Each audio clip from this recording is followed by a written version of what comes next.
What does the shape and size of a raindrop look like? Well, it's a lot different than you might think or what we've been shown all of our life. A teardrop shape is wrong. Raindrops never look like this. They're actually more of a spherical shape, although not a perfect sphere.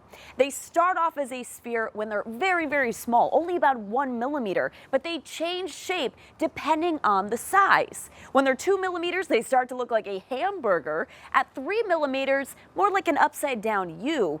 And then at 4.5 millimeters or greater is when they start to split in half. But why does the shape change the size of a raindrop? Well, 3 factors. The first is surface tension.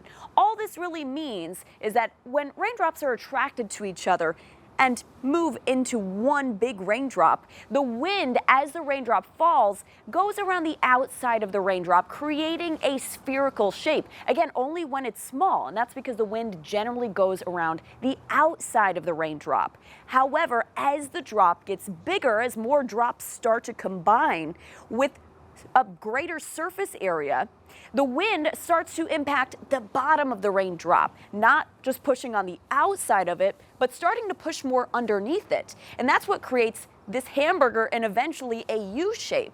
When it's big enough, the wind or the air pressure from it will start to break this drop apart into 2 small spheres. So the process starts all over again, going back to that small sphere, creating this shape, and then breaking up. That's the process that it goes through, raindrops, as they fall from the atmosphere.